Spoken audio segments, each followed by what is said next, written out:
کمرے کا دروازہ کھلا۔ وہ اسپتال کے بیڈ پر بے حس و حرکت پڑی تھی۔ اس کا وجود سفید چادر سے ڈھکا ہوا تھا اور ڈھیروں نلکیاں اس کے وجود سے نکلتی نظر آ رہی تھیں۔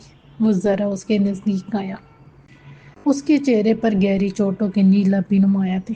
وہ ایسی تو نہ تھی۔ خوشیوں اور امیدوں سے بھری سپنوں کے تاروں میں الجھی زندگی کی ڈور کو تھامے دوڑتی بھاگتی کتنی دور چلی گئی تھی۔ اس کی منزل تو اب سامنے ہی تھی، مگر پھر جیسے آسمان اس پر آ گرا۔ سب کچھ تباہ ہو گیا۔ خوشیاں، امیدیں، سپنے اور زندگی۔ منزل کہاں چلی گئی کیا خبر؟ کسی کے آنے کی آہٹ پر اس نے آہستگی سے اپنی آنکھیں کھولی۔ اجے سر، اس کے لب ہلے۔ اس کی آواز مدھم تھی یا نہیں، مگر وہ سن رہا تھا۔ نرملا، اس کا دل چاہا کہ پھوٹ پھوٹ رو دے، مگر وہ مضبوط بنا کھڑا تھا۔ ایک دھیمی سی مسکراہٹ در آئی۔ آپ؟ ہونٹ پھر ہلے، آنکھیں نیم واسی ہوئیں۔ میں؟ ہاں نرملا، میں۔ پتہ ہے ہم دونوں جلد ہی ایک فلم کریں گے نا؟ وہ اس پر جھکا مگر اسے چھونے کی ہمت ہی نہ ہوئی۔ وہ دھیمے سے مسکرائے۔ تم جلدی سے ٹھیک ہو جاؤ پھر دیکھنا نرملا دی، گریٹ کیسے سلور اسکرین کو جھومر بنتی ہے۔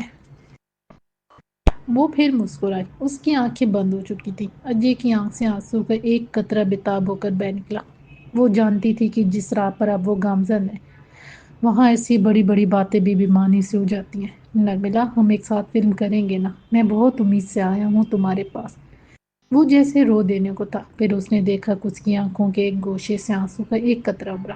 وہ اس شفاف کانچ سے پاک پانی کے قطرے کو دیکھتا رہا جسے آنسو کہتے ہیں۔ اس نے نظر اٹھا کر دیکھا، اس کی ہارٹ بیٹ بہت مدھم تھی، اور پھر اس سے ضبط نہ ہوا۔ وہ اپنی سینسیاں اپنے وجود میں دباتا ہوا رو پڑا۔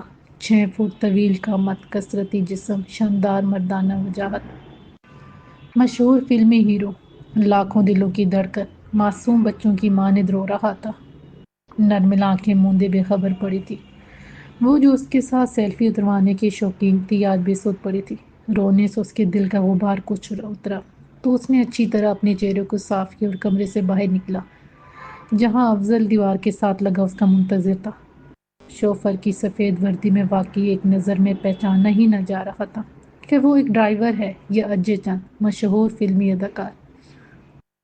وہ جلد از جلد پاکستان لوٹنا چاہتے تھے۔ گو ڈاکٹرز نے میرا کو نارمل کرا دیا تھا کہ بات صرف بی پی بڑھنے کی تھی، لیکن ان کے بے چین دل کو قرار نہیں آیا رہا تھا۔ وہ پاکستان جا کر اپنی پیاری بیٹی کا میڈیکل چیک اپ کروانا چاہتے تھے۔ شعیب صاحب بھی اپنی فیملی کے ہمراہ اسے دیکھنے 2 بار آ چکے تھے۔ اب وہ سب سے شرمندہ تھی۔ اجے سے فون کی دوستی ہی غلط تھی، کیونکہ اس وجہ سے اسے اور اس کے گھر والوں کو عماد اور اس کے گھر والوں کے سامنے شرمندگی اٹھانی پڑی تھی۔ اور پھر وہ سب پاکستان آ گئے۔ پہلے شعیب صاحب کا ارادہ تھا کہ دبئی میں ہی کوئی چھوٹی سی رسم کر دیتے، لیکن اب یہ رسم اس کی بیماری کے باعث مؤخر کر دی گئی تھی۔ ختیجہ بیگم تو اپنی شان میں گری تھی، البتہ فرقان احمد کو صرف میرا کی فکر تھی۔ میرا بیٹا، گھبرا گئی میں۔ کچھ تو بتاؤ نا، کیا ہوا تھا؟ دادی جان کے دل کو قرار نہ آیا۔ اماں جان، عادت نہیں ہے نا اس سے غیر مردوں سے بات چیت کی، میرا خیال ہے اماں سے کنفیوز ہو گئی ہوگی۔ ختیجہ بیگم نے ٹٹولتی نظروں سے اسے دیکھا اور اس نے گھبرا کر سر جھکا لیا۔ ارے آپ لوگ تو میری بچی کے پیچھے ہی پڑ گئی ہیں، جانے بھی دیں۔ اور ہاں میرا بیٹا، اگر تمہیں اماد کے رشتے میں کوئی اعتراض ہے تو بنا کسی جھجک کے صاف کہہ ڈالو، ہم تم پر کوئی بھی زور زبردستی نہیں لادنا چاہتے۔ فرقان احمد نے لگی لپٹی رکھے بغیر صاف کہہ دیا، اور ختیجہ بیگم انہیں حیرت سے دیکھتی رہی۔ کمال کرتے ہیں جی آپ بھی، اتنا اچھا رشتہ تو نصیب والوں کو ملتا ہے۔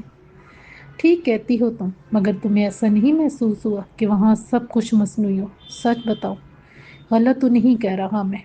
اپنے شوہر کی نشاندہی پر وہ کچھ خاموش ہو رہی۔ فرقان بیٹا، ہمیں جلد بازی ہرگز نہیں کرنا چاہیے، یہ بیٹی کا معاملہ ہے۔ اماں میں سمجھتا ہوں اشر کی بات اور تھی، گھر کا بچہ تھا، مگر نئے لوگوں میں ایڈجسٹ کرنا اتنا آسان نہیں ہوگا۔ میرا فیصلہ شاید غلط تھا بیٹا، میں نے جلد بازی میں اشر کا رشتہ توڑ کر اچھا نہیں کیا۔ جانے بھی دیں اماں، شاید اب بھابھی کے مزاج سے ہم سب واقف ہیں، ہر وقت کی کل کل اچھی نہیں ہوتی، اور پھر اشر کا رجحان بھی نہ تھا۔ میرا خیال ہے کہ آپ نے کوئی غلط فیصلہ نہیں کیا تھا۔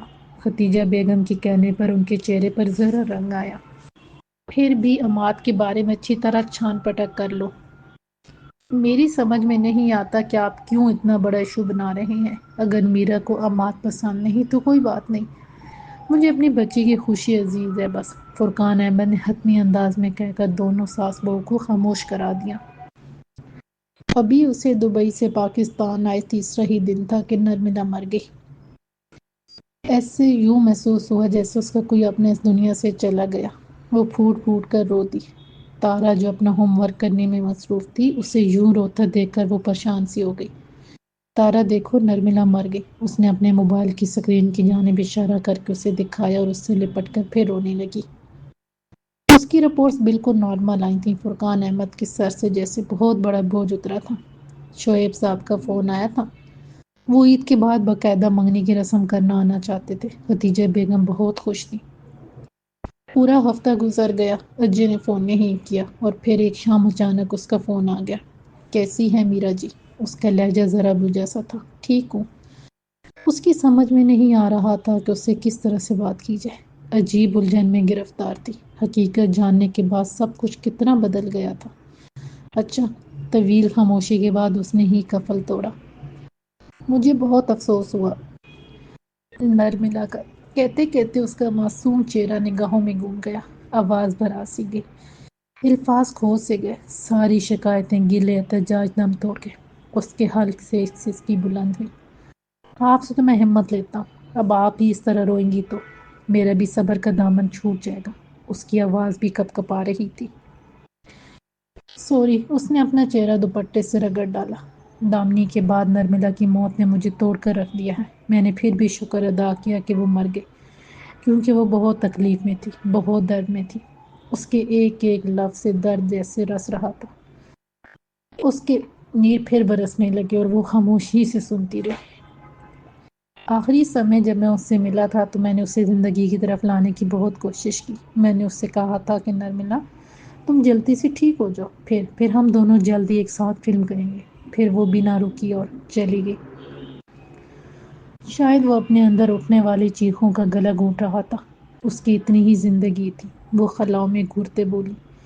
ہاں، اس کی اتنی ہی زندگی تھی، پر جس انداز سے وہ مری ہے وہ مرڈر ہے۔ وہ اپنے آپ نہیں مری۔ کوئی بھی شخص اپنے آپ نہیں مرنا چاہتا، اسے مارا گیا ہے۔ وہ اب جذباتی ہو رہا تھا۔ کچھ پتا چلا کہ وہ لوگ کون تھے۔ دونوں یوں بات کر رہے تھے جیسے ان کی برسوں سے شناسائی ہو۔ بہت جلد پتہ لگ ہی جائے گا۔ فرانزک رپورٹ سے بہت کچھ تو پتہ چل چکا ہے، لیکن ابھی تھوڑا ٹائم تو لگے گا نا۔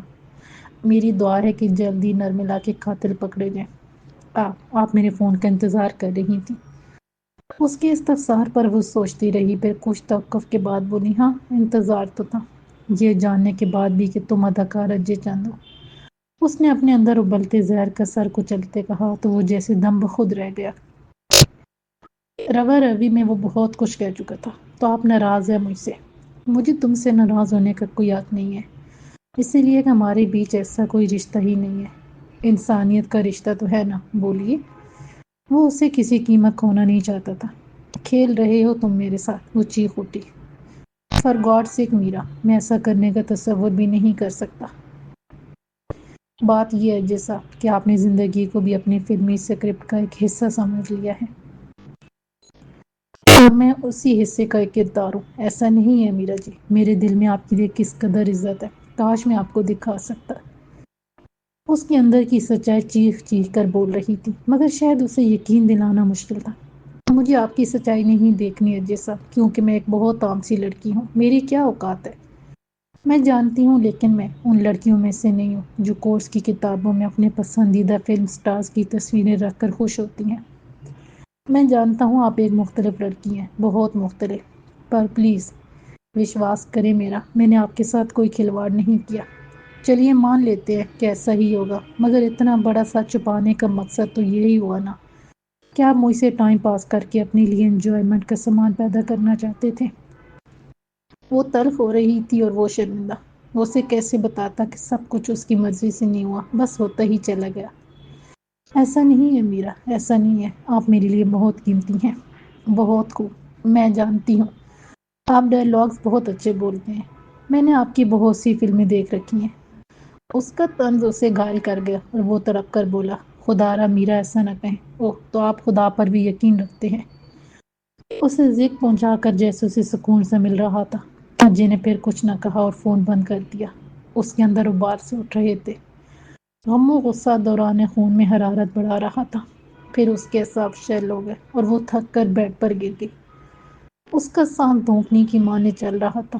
اسے کیا ہو رہا تھا کچھ سمجھ نہیں آ رہا تھا۔ اللہ میری مدد فرمائیے، اللہ میرے اللہ مدد، سوائے اس ذات کے کون سمجھ سکتا تھا اس کیفیت کو۔ شدت جذبات سے مغلوب وہ رو رہی تھی، بلک رہی تھی۔ پھر اس کے رونے کی شدت میں کمی آتی گئی، بس پھر وہ دھیرے دھیرے سسکتی رہی۔ اجے دھوکے باز ہے، بدمعاش ہے، کیا اسے معاف کر دینا اتنا ہی آسان ہے؟ ہرگز نہیں۔ دل میں آتا ہے کہ اسے فون کر کے اتنی سناؤ کہ مزاج درست ہو جائیں صاحب کے۔ ارے ہوگا ہیرو اپنے دیس کا، ہمیں کیا۔ وہ چپ تھی مگر اندر سے آوازیں تھیں کہ بولے جا رہی تھیں۔ یہ کیسی آوازیں؟ ارے یہ میں ہی تو ہوں، میں میرا احمد، جو ایک عرصے سے اجے چاند سے دھوکہ کھاتی رہی۔ کیسے بھول سکتی ہوں میں اس فراڈ کو؟ یہ میں تو نہیں ہوں، میں ہی تو ہوں، اور کون ہے؟ شکر میرے اللہ کا یہ میں نہیں ہوں۔ اس کو اپنے اندر کے اس اسرار پر آج غور کرنے کا جب اتفاق ہوا تھا۔ حد ہو گئی، میں بھی کن الجھنوں میں گرفتار ہو گئی۔ اجے خراب انسان ہے، غیر مہذب، نہ جانے کتنے دیوی دیوتاؤں کو پوجنے والا۔ میں دل سے سمجھ رہی ہوں کہ وہ دھوکے باز ہے۔ شکر میرے رب، میرا دل تو پرسکون ہے، آپ کا شکریہ۔ میرے دل میں تو آپ ہیں، اب چاہے کوئی بھی ہو، اجے، عماد یا شاید اشر، لیکن سکون تو بس آپ کی رضا میں ہی ہے۔ ارے خوف کرو، وہ ہندو ہے، اس میں اللہ کی رضا کہاں؟ ارے سوچو، یہ میں ہی ہوں، یہ نہیں تم، یعنی ہم بھی، یعنی ساری دنیا کے لوگ، یعنی سب کچھ، اور سب کچھ میں۔ ایک جادو ہے، ایک سحر ہے۔ ہم اس سحر میں اترتے ہیں۔ آؤ تمہیں بتاؤں کہ تمہارے دل میں تو میں ہی ہوں۔ بے ترتیب بے رب باتوں کا ایک طوفان تھا جو بہہ جا رہا تھا۔ اس نے پورے اطمینان سے اپنی بستر کی چادر درست کی، تکیہ رکھا۔ پہلی بار اسے محسوس ہوا کہ جس رب کا وہ دن رات شکر ادا کرتی رہتی تھی، سوائے اس کے کوئی بھی تو اس کی روح سے اس قدر نزدیک نہیں ہے، جو سنبھالتا ہے، پالتا ہے، بچاتا ہے، سمجھاتا ہے، بتاتا ہے۔ ہر انسان کے اندر وہ ہے اور بہت کچھ بھی ہے، مگر یہ سچ ہے کہ ہر دل میں اس کی مور ثبت ہے، اور جو اس مور کو پہچان لے اس کے لیے آسانیاں ہیں، ورنہ بے سکونی، اضطراب، الجھنیں اور دشواریاں ہیں۔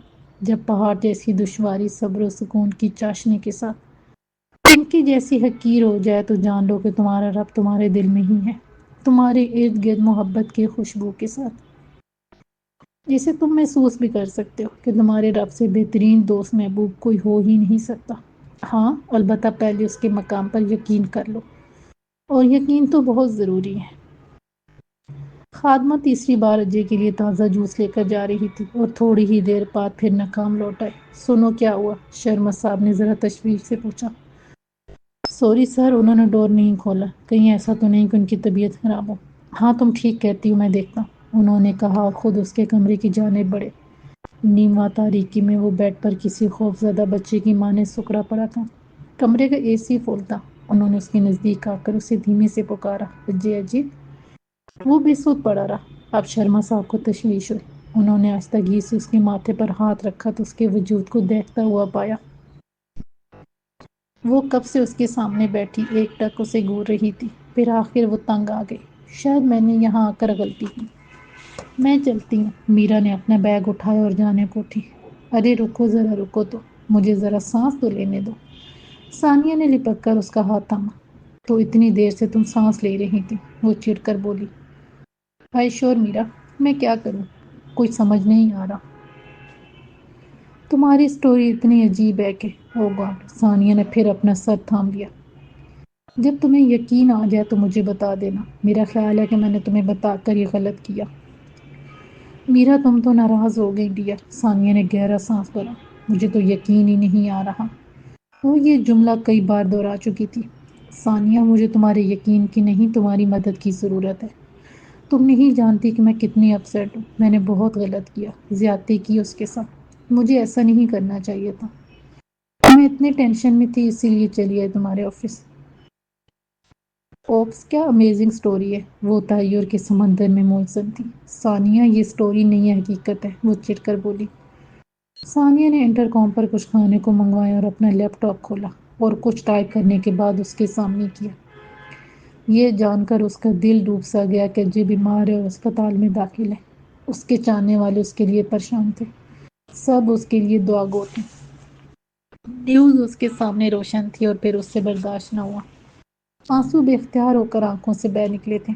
میرا پلیز، تم اس طرح روگی تو یہ تمہارے لیے بھی تو اچھا نہیں ہے، پلیز چپ ہو جاؤ، خود کو ریلیکس کرو، پھر کچھ سوچتے۔ اتنے میں دروازے پر دستک ہوئی۔ چپڑاسی ان کے لیے برگر لے کر آیا تھا۔ میرا نے اپنا چہرہ دوپٹے کے پلو سے صاف کیا۔ اگر ہم اس فلسفی پر یقین کر بھی لیتے ہیں کہ وہ واقعی بالی ووڈ سٹار اجے چاندی تھا جو تم سے فون پر باتیں کیا کرتا تھا، تو ہم اس کے نمبر پر ٹرائی کر کے دیکھ لیتے ہیں، کیا خیال ہے؟ اس نے جیسے بڑے دور کی کوڑی نکالی اور برگر کا بائٹ لیا۔ ثانیہ، میں نے سوچا تھا لیکن میری ہمت ہی نہ ہوئی۔ اس کی آواز پھر آنسوؤں میں مدغم ہو گئی تھی۔ دیکھو، اس طرح بات نہیں بننے والی۔ ایسا کرو، تم مجھے نمبر دو، میں ابھی اپنے نمبر سے ٹرائی کرتی ہوں، اور پلیز اسٹاپ کرائیں۔ ثانیہ کے کہنے پر اس نے اپنا سیل تھما دیا۔ ثانیہ نے نمبر ٹرائی کیا لیکن شاید اس کا سیل آف تھا۔ یہ تو بند جا رہا ہے۔ اوکے، میں اس کے مینیجر سے بات کر کے دیکھتی ہوں۔ جب میں ممبئی گئی تھی تو انٹرویو کے سلسلے میں کئی بار اس سے بات ہوئی تھی۔ ثانیہ نے شرما صاحب کا نمبر ٹرائی کیا اور اپنے مخصوص انداز میں مخاطب ہوئی، پھر بڑے اطمینان سے بات کرتی رہی اور مسکراتے ہوئے فون بند کیا۔ کیا ہوا؟ کیسا ہے وہ؟ اس نے بے چینی سے پوچھا۔ اب ذرا بہتر ہے، میرا خیال ہے کہ کل تک وہ اپنا فون بھی اٹھا لے گا۔ ثانیہ، میں نے اس کے ساتھ بہت برا کیا، کیا سوچتا ہوگا وہ؟ اس کی بہتر طبیعت کا سن کر بے چین دل کو ذرا قرار آیا تھا۔ کمال کرتی ہو تم بھی، اس کے بارے میں فکر مند بھی ہو اور بات کرتے بھی کترا رہی ہو۔ ذرا سوچو میرا، تمہارے فون کرنے سے وہ کتنا اچھا محسوس کرے گا۔ اور ایک بات اور جو بھی میرے ذہن میں آئی ہے، اس نے سوچتی ہوئی کہا، کیا ہو سکتا ہے کہ کوئی تمہیں اجے کے نام پر پھول بنا رہا ہو؟ لیکن سب کچھ اتنا سالٹ، اتنا اوپن، سمجھ میں نہیں آتا۔ اور یہ دنیا ہے ایک عجائب خانہ، یہاں سب کچھ ہو سکتا ہے۔ سچ تو یہ ہے ثانیہ کہ میں اب بھی اس کے اتنے بڑے سٹار ہونے سے بالکل بھی متاثر نہیں ہوں۔ مانا کہ وہ بہت بڑا ہیرو ہے، لیکن جس دوستی کے ترازو پر میں اسے دیکھتی ہوں، اس کے لیے یہ شہرت، عزت، دولت سب بے معنی ہے۔ تم نے ٹھیک کہا کہ یہ دنیا ایک عجائب خانہ ہے، یہاں سب کچھ ہو سکتا ہے۔ وہ اب بھی اسے ایک احمق اور سیدھا سا لڑکا ہی سمجھ رہی تھی۔ اور ہاں، اس سے بات کرنے کے بعد مجھے ضرور بتانا۔ ثانیہ کے چہرے پر مسکراہٹ پھیل گئی۔ ضرور بتاؤں گی۔ وہ بھی مسکرا دی اور جانے کو اٹھی۔ ارے شعیب صاحب، بھائی بڑی عمر ہے آپ کی، ابھی میں آپ کے بارے میں ہی سوچ رہا تھا۔ شعیب صاحب کے فون پر وہ کھل اٹھے تھے۔ فرقان صاحب، میں بہت شرمندہ ہوں آپ سے۔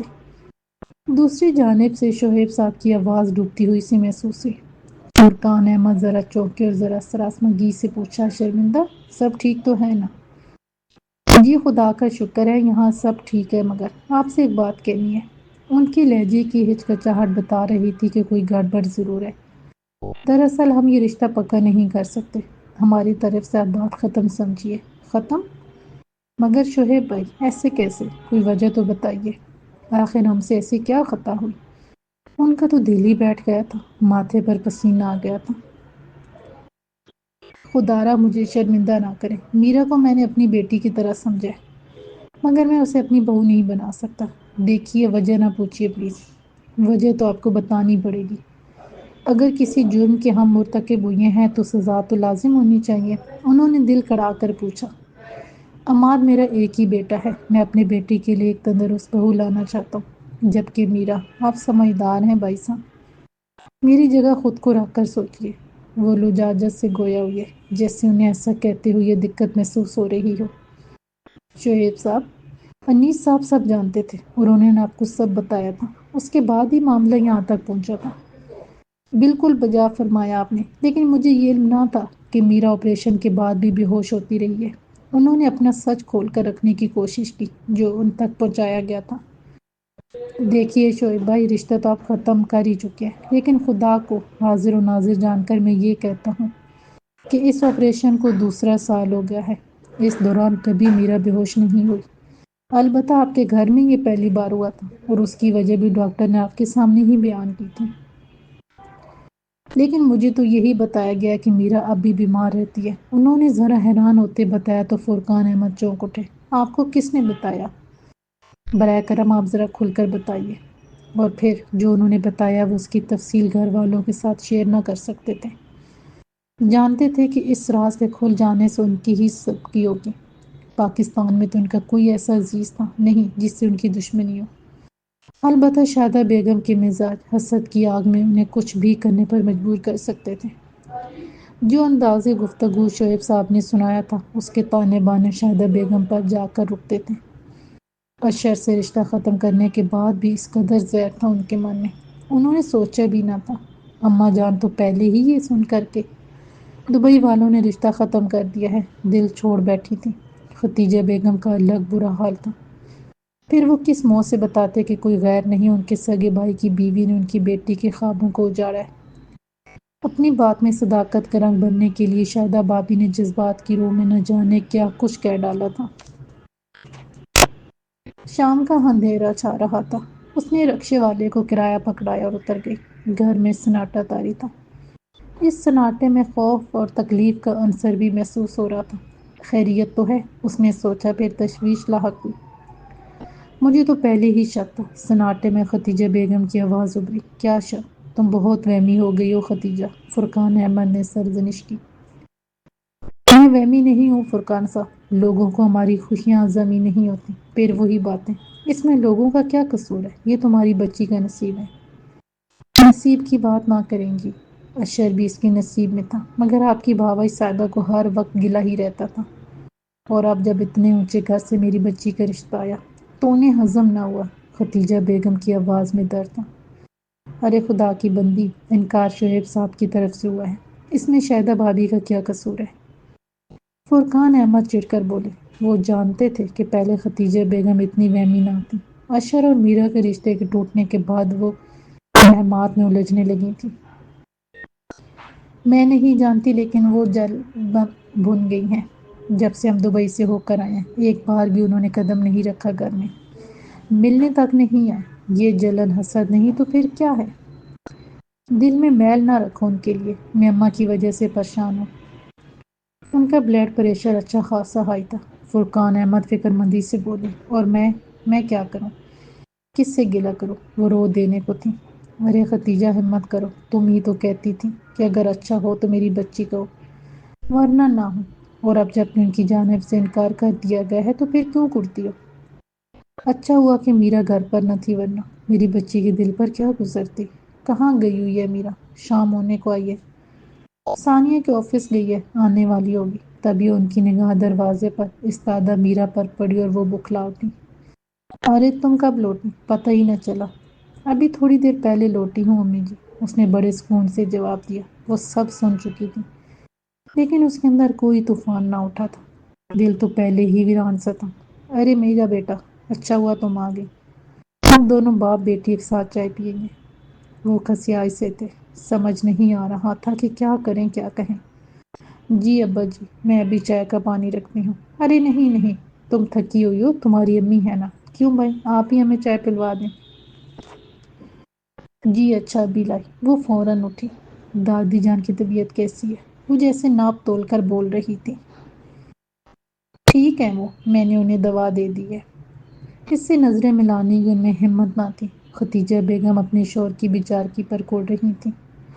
میں بھی بالکل ٹھیک ہوں ابا جی، کسی کے آنے یا چلے جانے سے کوئی فرق نہیں پڑتا، کیونکہ فیصلے تو آسمان پر ہوتے ہیں، ہم جیسے کمزور بندوں کی تو آزمائش ہوتی ہے اور ہر ایک اپنے ظرف کے مطابق عمل کرتا ہے، کیوں ابا جی؟ وہ زمین پر بیٹھ گئی اور گھٹنے پر رکھے ان کے ہاتھ کو اپنے ہاتھوں میں تھام لیا۔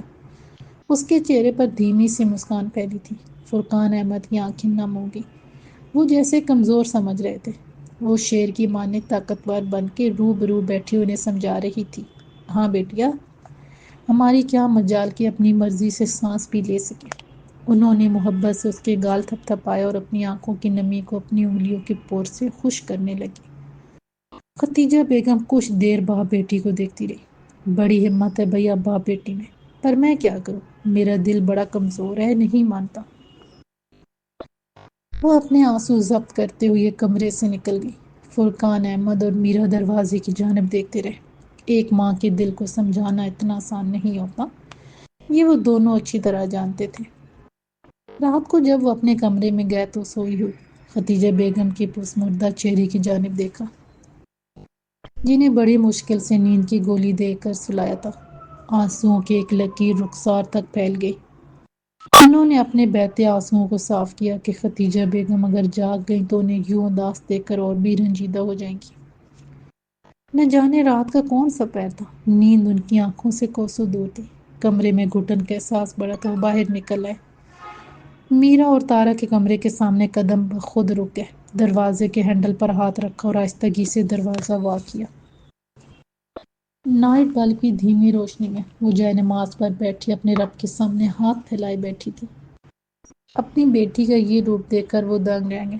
اس کی پشت ان کی جانب تھی۔ انہوں نے جلدی سے دروازہ بند کر دیا۔ وہ نہیں چاہتے تھے کہ میرا انہیں دیکھے، مگر ان کا دل سکون سے بھر گیا۔ تکلیف اور اذیت میں اس بڑی ذات والے سے زیادہ بھی کوئی نزدیک ہو سکتا ہے؟ نہیں، بس وہی تو ہے جو ہم سب کے دکھ اور تکلیف کو اپنی رحمت کے چھاؤں میں سمیٹ لیتا ہے۔ ان کی سمجھ میں آ گیا کہ اس ڈپریشن سے نکلنے کے لیے انہیں کیا کرنا چاہیے۔ وہ باہر والے غسل خانے کی جانب بڑھے۔ ابھی فجر کی نماز میں خاصی دیر تھی اور تہجد کی نماز کے لیے بہت وقت تھا۔ جب وہ چھوٹی سی تھی تو ان کو دیکھا دیکھی وضو کرنے اور نماز پڑھنے کی جھوٹ موٹ نقل کر کے خوش ہوتی تھی، اور آج عمر کے اس حصے میں جب ادھیڑ پن بڑھاپے کی سرحد سے مل رہا تھا، انہیں اپنی پیاری سی بیٹی کی تقلید کرتے بہت خوشی ہو رہی تھی۔ انہوں نے جلدی جلدی وضو کیا اور لاؤنج میں ہی نماز پڑھنے کھڑے ہو گئے۔ صبح ہوئی شاہدہ بیگم تو جیسے سورج کے نکلنے کی منتظر بیٹھی تھی، فوراً چلی آئیں۔ خدیجہ بیگم نے ابھی اپنی ساس کو گرم چائے کا کپ تھمایا ہی تھا، تھوڑی دیر پہلے ہی فرقان احمد آفس کے لیے نکلے تھے۔ ارے بھابی جان، آپ اتنی صبح صبح آئیے۔ خدیجہ بیگم نے مسکرا کر ان کا خیر مقدم کیا۔ صبح کہاں، اچھا بھلا دن چڑھایا ہے۔ کیوں اماں؟ انہوں نے اپنی بوڑھی ساس کی جانب دیکھا جو غالباً ان کے آنے سے کچھ خاص خوش نہ تھی۔ لگتا ہے آپ لوگوں کو میرا آنا ناگوار گزرا ہے، اماں کی جانب سے خاموشی دیکھ کر خود ہی بولی۔ ارے نہیں نہیں بھابی جان، میں آپ کے لیے چائے لاتی ہوں۔ وہ اس وقت وہیں روایتی پرانی والی خدیجہ بیگم بن گئی تھی۔ ٹپک جھپک کر ایک مگ چائے کا بھر لائیں۔ شکریہ خدیجہ، سوچا تھا پہلے ہی آ جاتی، مگر دانش بیمار تھا اس لیے نہ آ سکی تھی۔ پر بیٹی کی خوشی کا معاملہ کب تک نہ تھی بھلا، انہوں نے انجان بن کر کہا تو دونوں ساس بہو ایک دوسرے کا منہ دیکھنے لگی۔ خوشی؟ خدیجہ بیگم کو گزشتہ دن کا دکھ پھر سے یاد آ گیا۔ ارے بھائی، مبارکباد دینے آئی ہوں، خیر سے دبئی رشتہ طے کر کے آ گئے نا تم لوگ۔ میری طرف سے ڈھیروں مبارکباد۔ ویسے بڑی بے مروت نکلی خدیجہ تم، ایک ڈلی مٹھائی کی نہ بھجوائی۔ تائی ہوں میرا کی، دشمن تھوڑی ہوں۔ انہوں نے بھرپور اداکاری کی۔ خیر مبارک تمہیں بھی بیٹیا، اماں جان نے جواباً کہا تو خدیجہ بیگم نے ہراساں ہو کر انہیں دیکھا، کہیں اماں سچ نہ اگل دیں۔ کیسی سبکی ہوگی، ان کے دل سے نکلا۔ خیر مبارک، بڑی بھی تو مسکرا رہی ہیں۔ خدیجہ بھی پرسکون دکھائی دے رہی ہے۔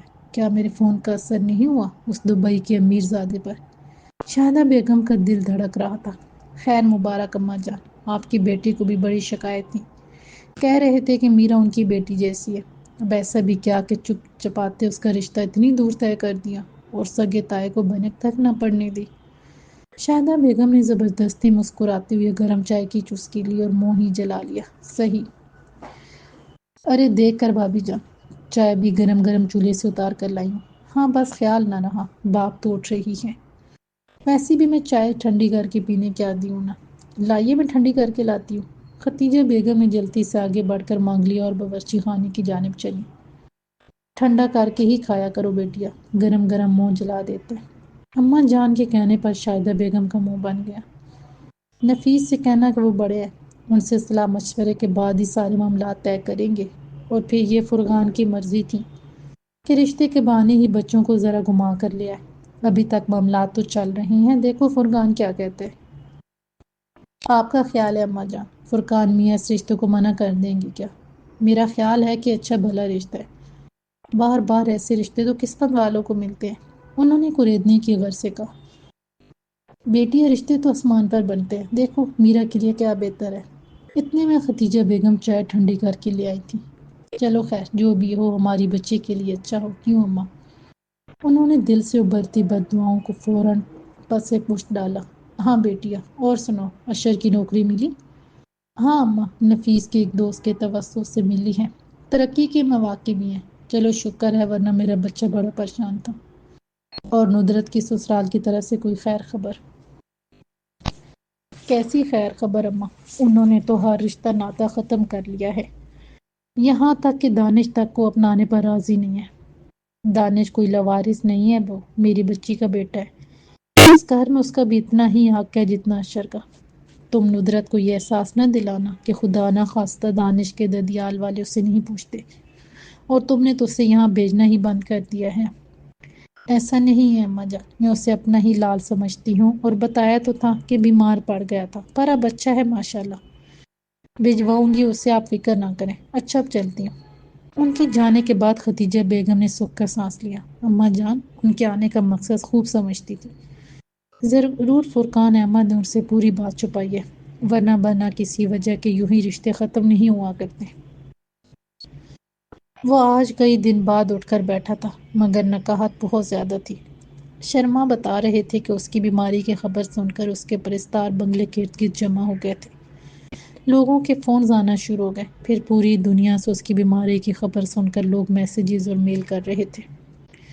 ان کی جلد صحت یابی کے لیے بھرپور تمناؤں اور دعاؤں کا اہتمام کیا گیا تھا۔ کارڈز، گلدستوں اور پھولوں کی بھرمار تھی۔ روز اٹھا کر حفاظت سے رکھنا پڑتے تھے، کیونکہ شرما صاحب کا خیال تھا کہ جب وہ صحت مند ہو کر اٹھے گا تو یہ سب دیکھ کر بہت خوش ہوگا۔ مگر وہ سب سن کر وہ بس مسکرا دیا تھا۔ اتنا کچھ اور بس ایک مسکراہٹ! شرما کا دل اداس ہو گیا، پر جلتی ہی سنبھل گئے۔ پروڈیوسرز اور ڈائریکٹر بھی بہت پریشان تھے۔ روئی جی اور راجو صاحب بھی آئے تھے پھول لے کر، پر آپ تو بے سود پڑے تھے۔ اور کون کون تھا؟ انہوں نے ذرا سوچا۔ سب آ چکے ہوں گے، سب کا شکریہ ادا کر دیجیے گا۔ اس کا حل خشک ہو رہا تھا۔ دواؤں کی کڑواہٹ نے اندر تک تلخی بھر دی تھی۔ ہاں ہاں، میں سب کا شکریہ ادا کر رہا تھا۔ وہ بات یہ ہے کہ آپ کبھی اتنے بیمار نہیں ہوئی ہے نا، اسی لیے سب گھبرا گئے تھے۔ سب یہ سمجھ رہے ہوں گے کہ میں مر جاؤں گا، اس نے ذرا دکھ سے کہا۔ کیسی باتیں کرتے ہیں؟ شبھ شبھ بولے، شرما جی نے تڑپ کر کہا۔ دیکھیے زندہ بیٹھا ہوں شرما جی، ڈیٹ مٹی کا بنا ہوں۔ اس کا اداس لہجہ بتا رہا تھا کہ اس کا وجود نہیں بلکہ روح تک زخمی ہے۔ ایسا کیوں بولتے ہیں؟ پتہ بھی ہے آپ کی بیماری کے یہ دن میں نے کیسے بتائے؟ سوری شرما جی، کبھی کبھی انسان بہت خود غرض ہو جاتا ہے۔ اس نے ذرا مسکرانے کی کوشش کی۔ وہ جانتا تھا کہ شرما صاحب اپنے گھر سے زیادہ اس کے ارد گرد ہی رہتے ہیں۔ ہاں وہ مالا کب سے آئی بیٹھی ہے، اگر کہیں تو بھیج دو۔ ویسے میں نے اسے کہہ دیا تھا کہ ابھی آپ کسی سے نہیں مل سکیں گے۔ پلیز شرما جی، میں واقعی ابھی کسی سے نہیں ملنا چاہتا۔ آپ میری جانب سے اس سے ایکسکیوز کر لیں۔ اور ہاں، میرا سیل فون، اس نے ادھر ادھر ٹٹولتے پوچھا۔ یہ رہا آپ کا فون۔ شرما صاحب نے دراز سے نکال کر فون اسے تھمایا۔ تھینکس، میں ذرا آرام کرنا چاہوں گا۔ وہ سمجھ گئے کہ وہ تنہائی چاہتا ہے، لہٰذا انہوں نے ذرا تردد نہ کیا۔ اوکے اوکے، آپ ریسٹ کریں۔ ان کے جانے کے بعد اس نے چیک کیا، اس کا فون آیا تھا۔ یہ دیکھ کر اسے بے پناہ مسرت ہوئی، جی چاہ کہ ساری دنیا کو اس کی مس کالز دکھائے۔ یہ کیا دیوانگی ہے اجے، پاگل ہوا ہے کیا؟ تو کیا ہے وہ کیا ہے؟ تو پاکستان تو نہیں جا سکتا، پھر یہ سب؟ وہ مسلم ہے اور تو؟ اندر سے آواز ابھری۔ مجھے کیا پتا میں کون ہوں اور وہ کون؟ میں بس اتنا جان سکا ہوں کہ شاید یہی محبت ہے۔ وہ مسکراتے ہوئے بڑبڑا رہا تھا اور اپنے اندر کی آواز کی نفی کر کے مطمئن تھا۔ پھر وہ سکون سے تکیے پر سر دھر کے لیٹ گیا۔ اس کی نگاہیں اب بھی اس کی مس کالز پر جمی تھیں، اور پھر اس سے رہا نہ گیا اور اس نے اسے فون کر ہی ڈالا۔ اجے آپ؟ اس کی آواز سماعت سے ٹکرائی تو جیسے اس کا وجود جھوم اٹھا۔ اس نے وارفتگی سے اپنی آنکھیں موند لیں۔ کیسے ہیں آپ؟ وہ کچھ حیران و پشیمان تھی اور کوئی جواب نہ پا کر ٹینشن میں آ گئی تھی۔ اجے، اس نے ذرا دھیمے سے پکارا کہ شاید وہ فون کر کے بھول گیا ہو۔ ایسے ہی بولو، اجے نے اسی دیوانگی سے کہا۔ کیا؟ اس کا دل دہک گیا، چہرے پر ہوائیاں سی اڑنے لگیں۔ اجے، اس نے مسکرا کر آنکھیں موندے کہا۔ اجے، آر یو آل رائٹ؟ وہ سچ مچ خوفزدہ ہو گئی تھی۔ اس کا یہ رویہ اس کے لیے بہت اجنبی تھا، اور پھر جلدی خود اجے کو بھی احساس ہو گیا کہ اسے ایسی ریئیکٹ نہیں کرنا چاہیے۔ سوری میں بیمار تھا، اس سے بات بن نہیں رہی تھی، کیا کہے۔ سوری تو مجھے کہنا چاہیے تھا، میں نے اچھا سلوک نہیں کیا تھا آپ کے ساتھ، اس نے کچھ خجالت سے کہا۔ پہلے اسے علم ہی نہ تھا کہ وہ چھوٹا سا لڑکا ہے یا ایک بھرپور مرد، اور جب یہ احساس ہوا کہ وہ ایب مقصد چھوٹا سا لڑکا نہیں ہے تو تخاطب کرتے ہوئے کچھ عجیب سا لگ رہا تھا۔ وہ بے اختیار ہنس پڑا۔ تم کیوں نہیں میرا جی ہوں؟ اس لیے کہ مجھے پہلے پتہ نہیں تھا کہ تم آپ ہو، وہ جھجکتے ہوئے بول رہی تھی۔ ایک احمق سا لڑکا یا اجے چاند، جو کم از کم 10-15 سال تو بڑا ہوگا تم سے، ہے نا؟ اس کے چہرے پر مسکراہٹ پھیل گئی تھی۔ نہیں نہیں، ایسا تو نہیں ہے، ایسا ہی ہے میرا جی۔ سچ پوچھیں تو مجھے آپ کا تم کہنا بہت اچھا لگتا تھا، اب آپ کہہ رہی ہیں تو یہ بھی بہت سندر لگ رہا ہے۔ آپ تو جو بھی کہو، جس طرح بھی مجھے پکارو، مجھے اچھا لگے گا۔ وہ جیسے بے خودی سے بولے جا رہا تھا۔ آپ کیسی طبیعت ہے؟ وہ پھر گھبرا رہی تھی۔ اس کی یہ بے قراری، یہ جنون اسے رلائے دے رہی تھی کہ جس پلو چھڑانا شاید اب ممکن نہ رہا تھا۔ وہ تو جیسے ایک جونک کی مانند تھا، اور میں دل پھر دھڑکا۔ آپ کی آواز سن لی نا تو بہت اچھی ہوگی طبیعت۔ آپ کی مس کال دیکھ کر مجھے بہت اچھا لگا تھا، جیسے دنیا بھر کی دولت مل گئی ہو، یا شاید اس سے بھی بڑھ کر۔ اس سے یاد آیا کہ ثانیہ کو اس کا نمبر دینے کے لیے اس نے اپنا سیل اس کے حوالے کیا تھا، اور اس نے اسی پر ڈالا تھا۔ مگر آپ کا فون تو بند تھا نا؟ اس نے ذرا حیرت سے ابرو چڑھائے۔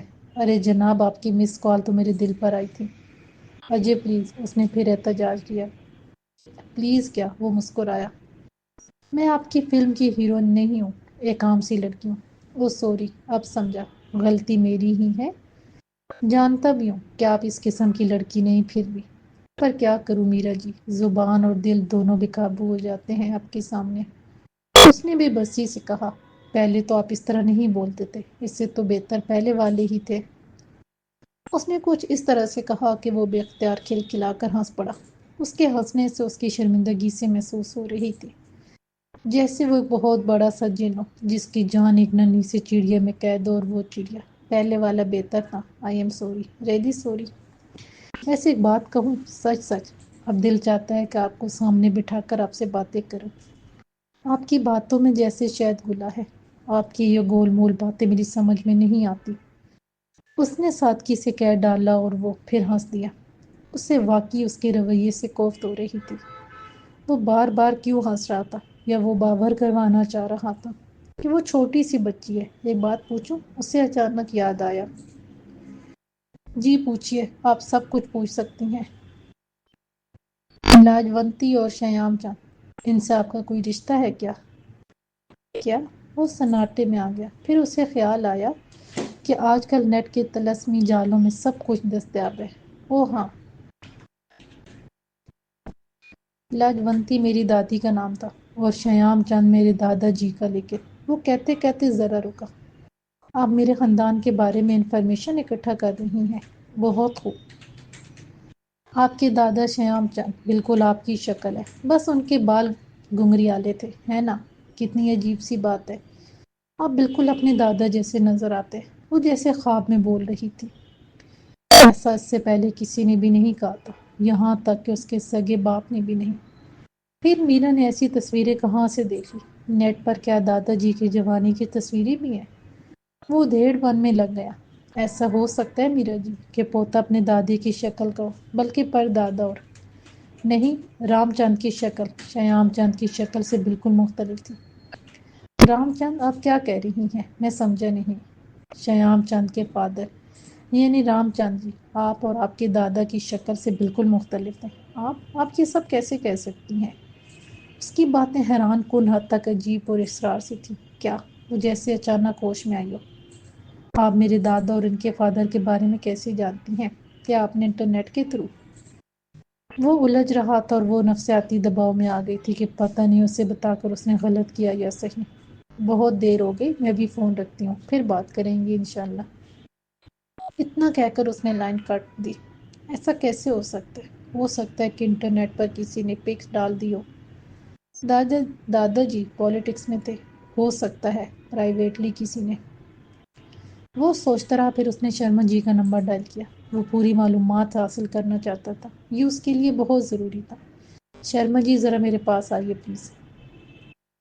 ان کا پورا دن غارت گیا تھا اور حاصل کچھ نہ ہوا تھا۔ سریا بیگم نے دوسری بار بھی نوٹس وصول نہیں کیا، حالانکہ ان کا خیال تھا کہ وہ اپنی سیاسی بیک گراؤنڈ کی وجہ سے نفسیاتی طور پر دباؤ میں آ کر نوٹس وصول کر لے گی اور پھر اپنی عزت کی خاطر خود ان سے رجوع کرے گی، لیکن ایسا نہیں ہوا۔ اوپر سے وکیل کے خرچے الگ، نوٹس بھجوانے کے لیے بیلف نے الگ پیسے بنائے۔ کراچی میں بیٹھ کر لاہور میں عدالتی کروائیاں کروانا آسان نہ تھا۔ سریا نے تو اپنا ملتان کا بھائی گھر کرائے پر چڑھا کر لاہور والی کوٹھی میں قیام کر رکھا تھا۔ یہاں اس کے بچے اعلیٰ اسکول اور کالج میں تعلیم حاصل کر رہے تھے۔ وہ واقعی معمولی عورت نہ تھی، ان کا اندازہ غلط ثابت ہوا تھا۔ پھر آپ نے کیا سوچا جی؟ شاہدہ بیگم کو پیسے خرچ ہونے کا سخت قلق تھا۔ سوچنا کیا ہے، اب اوکھلی میں سر دیا ہے تو موسلوں سے کیا ڈر؟ نفیس احمد سر کھجاتے بولے۔ ندرت بتا رہی تھی کہ وہ بڑی خطرناک عورت ہے۔ ارے اگر اتنی ہی خطرناک ہوتی نا تو سبحان اس کے اوپر سوکن لے کر ہی کیوں آتا، اور پھر سوکن پر ایک اور سوکن۔ انہوں نے غلط نہیں کہا تھا۔ شاہدہ بیگم سر ہلانے لگی۔ یہ تو ہے، مگر پتہ نہیں دل کچھ گھبرا سا رہا ہے۔ ایک تو تم عورتیں نہ ہر بات میں شک کرنے لگتی ہو، یہ کام کرنا ہی ہوگا۔ معاملہ سنجیدہ ہے، کیا سریا سب کچھ ہڑپ کر لے گی؟ یہ تو زیادتی ہوئی نا ہماری بچی کے ساتھ، آخر کو وہ بھی سبحان کی بیوہ ہے۔ یاد نہیں سبحان کی میت والے دن کیسے سنا رہی تھی میری بچی کو؟ ندرت کو کیا سنا رہی تھی؟ دراصل وہ تمہیں اور مجھے سنا رہی تھی، بلکہ ہم سب کو سنا رہی تھی۔ تمہاری خالہ جی نے اس کی شادی ہی غلط کی تھی۔ سریا سبحان سے پورے 4 برس بڑی تھی۔ تمہاری خالہ جی نے لالچ میں یہ شادی کی۔ دوسری غلطی ہم نے کی کہ ان کی میٹھی میٹھی باتوں میں آ کر اپنی جوان بچی کو سزا میں جھونک دیا۔ اپنے اوپر سارا ملبہ آتا دیکھ کر وہ بپھر گئی۔ ساری غلطی تو میری اور خالہ جی کی تھی نا، آپ تو جیسے معصوم تھے، آپ بھی شامل تھے اس فیصلے میں۔ اور وہ جو آپ کی بیٹی اس فقیرے سے شادی کے لیے مرے جا رہی تھی، وہ ٹھیک تھا؟ ساری عمر اسے ہی پالتے رہتے۔ وہ فقیر کینیڈا میں ہے اب، لمبی چوڑی 20-25 لاکھ کی 2 گاڑیاں مارکیٹ میں بیچ کر گیا ہے۔ بات کرتی ہو؟ وہ چڑھ کر بولے۔ تو کیا کروں کہ اس کی قسمت پلٹ گئی؟ اس وقت اس کے پاس کھانے کے لیے روٹی بھی نہ ہوتی تھی۔ کیا کہتی، کیا بڑا ملال تھا انہیں؟ فراز جیسے ہیرے کا ہاتھ سے یوں پھسل جانے گا۔ جانے دو شاہدہ بیگم، تم بڑی حاسد عورت ہو۔ تمہارا شمار دنیا کے ان لوگوں میں ہوتا ہے جو سارے لوگوں کو اپنے سے کم مرتبے پر دیکھ کر مطمئن رہتے ہیں، کسی کو ترقی کرتا آگے بڑھتا نہیں دیکھ سکتے۔ تم بس اپنے آپ کو ہی ترم خان سمجھتی ہو۔ وہ اپنے اندر کا غبار نکال رہے تھے، اتنے میں اشر آ گئے اور ان دونوں میں بحث جاری دیکھ کر اس کا موڈ آف ہو گیا۔ نئی نئی جاب لگی تھی، اپنا مقام بنانے کے لیے جی جان سے محنت کر رہا تھا، یہاں تک کہ رات کے 9 بج گئے تھے۔ امی جان کھانا تیار ہے کیا؟ نہ سلام نہ دعا، آتی کھانے کی صدائیں بلند کر رہے ہو میاں؟ وہ کلس کر بولی۔ شاہدہ بیگم، بیٹا آفس سے تھکا ہوا ہے، کچھ تو عقل کے ناخن لو، ذرا اس کی شکل دیکھو۔ نفیس احمد نے ٹوکا تو انہوں نے ذرا چڑھ کر اپنے مجازی خدا کو گورا۔ ارے اب مجھے کیا دیکھ رہی ہو؟ یہ بتاؤ کھانا پکایا بھی ہے یا نہیں؟ دوپہر کی کھچڑی رکھی ہے، ابھی مائکرو ویو میں گرم کر کے دیتی ہوں۔ کیا دوپہر کی کھچڑی؟ فار گاڈ سیک امی، میں نے دوپہر کو بھی صرف 2 بسکٹ چائے کے ساتھ لیے تھے، اور آپ مجھے دوپہر کی باسی کھچڑی کھلا رہی ہیں۔ غصے سے اس کا رنگ سرخ ہو رہا تھا۔ گھر میں یہ سوچ کر داخل ہوا تھا کہ کچھ سکون نصیب ہوگا، پر یہاں تو سب الٹ تھا۔ اس نے باپ کی جانب احتجاج بھری نظروں سے دیکھا۔ شاہدہ جا کر اشل کے لیے فرینچ آملیٹ بناؤ اور تازہ روٹی ڈالو۔ نفیس احمد کا دل جیسے کٹ کر رہ گیا تھا۔ اشر پیر پٹکتا اپنے کمرے کی جانب چل دیا۔ بس ایک میں ہی بری ہوں، باقی سب اچھے ہیں، شاہدہ بیگم نے ہمیشہ کی طرح بین کرتے کہا۔ واقعی ایک تم ہی بری ہو، باقی سب اچھے ہیں۔ وہ بکتے جھکتے اٹھے۔ وہ جانتے تھے کہ شاہدہ بیگم کا پکانے کا کوئی موڈ نہیں ہے۔ ایسے میں انہیں دیوار کے اس پار رہنے والی کی کمی شدت سے محسوس ہوئی۔ ختیجہ بیگم نے پورے گھر کی ذمہ داری سنبھال رکھی تھی، مگر دیوار اٹھ جانے کے بعد جب یہ ذمہ داری شاہدہ بیگم کو اٹھانی پڑی تو نفیس احمد کو پتہ چلا کہ محبت کی اس شادی میں انہوں نے کیا کھویا اور کیا پایا تھا۔